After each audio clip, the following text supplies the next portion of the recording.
दोस्तों, क्या कभी आप लोगों ने किसी ऐसे एक्सपेरिमेंट के बारे में सुना है जिसमें इंसान अपने आप को ही काट कर खाने लग जाए? सुनने में ये चीज आपको किसी मनगढ़ंत कहानी जैसी लग रही होगी, और दोस्तों इसकी सच्चाई बहुत ही ज्यादा भयानक है, क्योंकि विश्व युद्ध के दौरान कई तरह के एक्सपेरिमेंट हो रहे थे और उन्हीं में से एक एक्सपेरिमेंट रशिया में भी किया गया, जिसका परिणाम इतना ज्यादा खौफनाक था जिसे सुनकर आपकी रूह कांप जाएगी। लेकिन दिल को मजबूत करके वीडियो पूरा देखना, क्योंकि हमें पूरा यकीन है इस एक्सपेरिमेंट के बारे में सुनने के बाद आपके होश उड़ जाएंगे। दोस्तों, ये बात 19वीं शताब्दी के मध्य की है, जब सोवियत रिसर्चर्स ने एक ऐसा स्टिमुलेंट यानी कि उत्तेजित करने वाली दवाई तैयार की जिसकी मदद से इंसान लंबे समय तक बिना आराम किए काम कर सकता है और वो बिल्कुल फिट और एक्टिव रहेगा।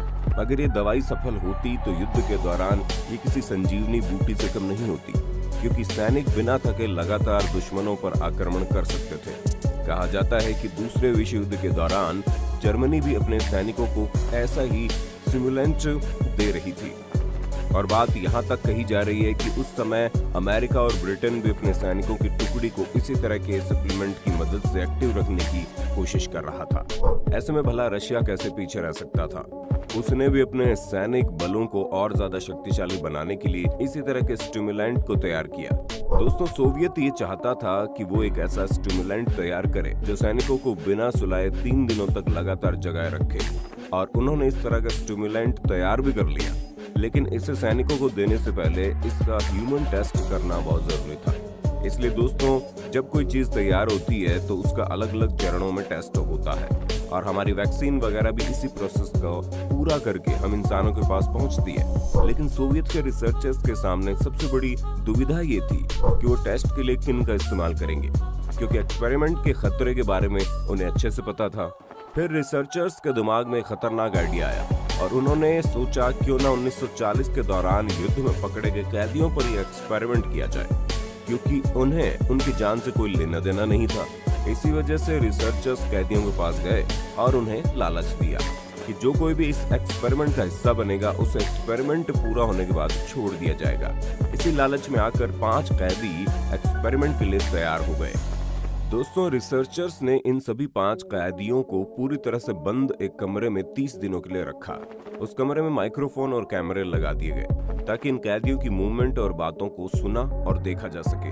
हालांकि इस कमरे में इनके खाने के लिए ड्राई फ्रूट्स, बिना बिस्तर का सिंपल बेड और पानी के साथ साथ टॉयलेट की भी व्यवस्था की गई, और इसके बाद इस कमरे में वैज्ञानिकों द्वारा तैयार किए गए फॉर्मूले को गैस के रूप में छोड़ दिया गया। दोस्तों, शुरुआती 3 दिन तो पूरी तरह से परफेक्ट गए। रूम में मौजूद गैस अपना काम कर रही थी और हर कैदी बिना आराम किए काफी एक्टिव होकर एक दूसरे से इंटरैक्ट कर रहे थे, और इस चीज को देखकर रिसर्चर काफी खुश हुए। वहीं दूसरी तरफ कैदी अपनी आजादी का बेसब्री से इंतजार कर रहे थे, क्योंकि उन्हें पता था कि अगर वे 30 दिनों तक इस कमरे में रह गए तो वापस अपने घर लौट सकते हैं। लेकिन अब इन मासूम कैदियों को क्या पता था कि इनकी जिंदगी में किस तरह का भूचाल आने वाला है। और दोस्तों, उस भूचाल का आगमन चौथे दिन से ही शुरू हो गया, क्योंकि चौथे दिन से एक्सपेरिमेंट के लिए बंदी बनाए गए कैदी युद्ध और बाकी चीजों पर बात करने लगे।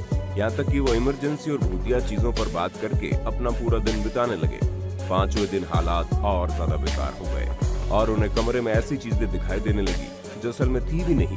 ये सभी कैदी एक एक करके माइक्रोफोन के पास जाकर बाकी सब्जेक्ट यानी कि दूसरे कैदियों के बारे में बड़बड़ाने भी लगे। इन सभी कैदियों को ऑब्जर्व करने वाले रिसर्चर्स इस बात को बड़े अच्छे से जानते थे कि ये सभी चीजें नींद न पूरी होने के कारण हो रही हैं, लेकिन फिर भी उन्होंने अपने एक्सपेरिमेंट को रोका नहीं, जिसका नतीजा ये हुआ कि 5 दिन बाद कैदी और ज्यादा पागल होने लगे। इन सभी की शक्ल अजीब सी हो गई और आंखों में गहरापन आने लगा, जिसे देखकर कोई भी डर सकता था। लेकिन रिसर्चर्स को इन सभी चीजों से कोई मतलब नहीं था, क्योंकि उनको तो इस बात की खुशी थी कि कोई भी कैदी अभी तक 1 मिनट के लिए भी सोया नहीं है। लेकिन दोस्तों, 9 दिन बाद उस कमरे में कुछ ऐसा हुआ जिसने हर किसी को हैरान करके रख दिया, क्योंकि अचानक से ये कैदी कमरे में चिल्लाता हुआ इधर से उधर भागने लगा। वो कैदी इतना ज्यादा सेंसलेस हो गया कि उसने अपनी वोकल कॉर्ड को एक बच्चे के खिलौने की तरह तोड़ दिया। पर फिर भी रिसर्चर्स ने कुछ नहीं किया और कुछ दिन और बीते।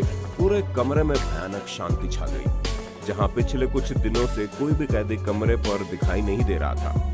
अब यहाँ सबसे बड़ा सवाल ये आता है कि ये सभी कैदी गए कहाँ? क्योंकि रूम में मौजूद ऑक्सीजन लेवल 5 लोगों के सांस लेने के बारे में बता रहा था। इसलिए रिसर्चर्स ने सोचा क्यों ना इनके पास जाकर इनका हाल देखा जाए। ऐसे में इन्होंने इंटरकॉम के जरिए सभी कैदियों को ये बोला कि वो माइक्रोफोन को टेस्ट करने के लिए कमरे को खोल रहे हैं, इसलिए सब दरवाजे से दूर लेट जाएं, वरना किसी ने भी चालाकी करने की कोशिश की तो उसे मार दिया जाएगा और जो लोग समर्थन करेंगे उन्हें जल्दी रिहा कर दिया जाएगा।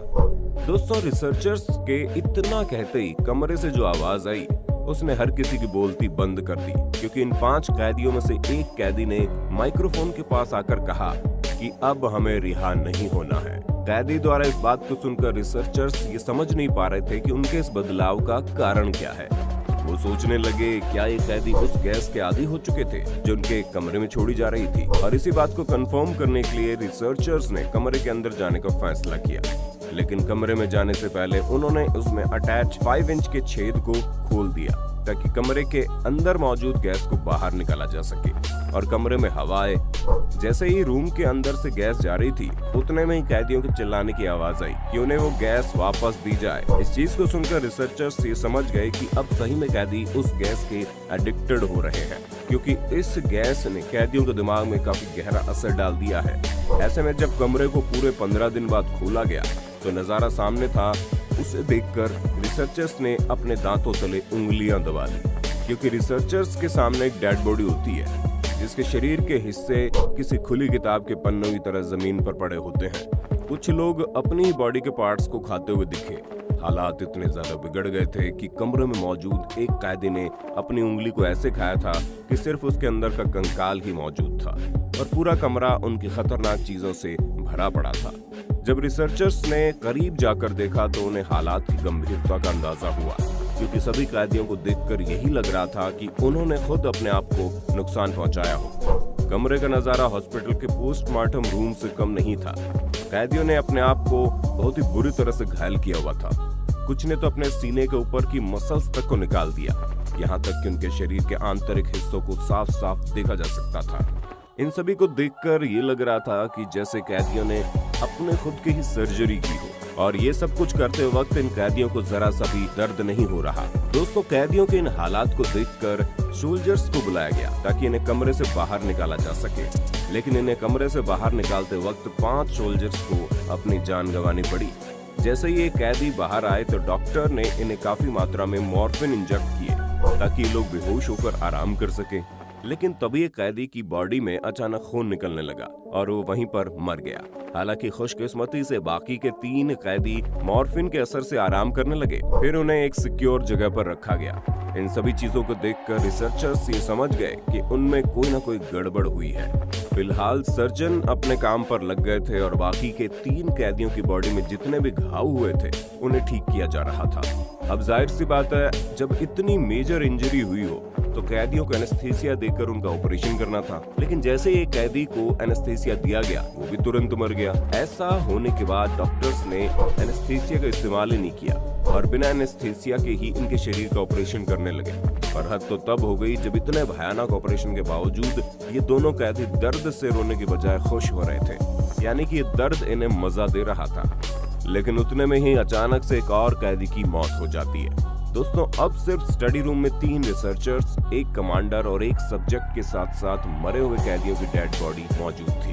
तभी 3 में से एक रिसर्चर रूम में मौजूद कमांडर और उस आखिरी कैदी को गोली मार देता है और चिल्लाते हुए कहता है कि अब मैं इन लोगों के साथ और इस कमरे में नहीं रह सकता, जिसके बाद वो रिसर्चर खुद को भी गोली मार लेता है। दोस्तों, ये थी रशियन स्लीप एक्सपेरिमेंट की खौफनाक कहानी, जिसने आपके रोंगटे जरूर खड़े कर दिए होंगे। अब हमारे हिसाब से तो इस कहानी में काफी गोलमाल हुआ है, क्योंकि कई सारी चीजें ऐसी है जिन पर विश्वास कर पाना थोड़ा मुश्किल है। लेकिन विश्व युद्ध के दौरान जिस तरह की चीजें हो रही थी उससे इसके होने की संभावनाएं बढ़ जाती हैं। बाकी आपका इस एक्सपेरिमेंट के बारे में क्या कहना है हमें कमेंट में जरूर बताइए, और ऐसे इंटरेस्टिंग वीडियोस को लगातार देखते रहने के लिए अपने होस्ट और दोस्त सैम के इस चैनल को लाइक, शेयर, सब्सक्राइब करना बिल्कुल भी ना भूलें।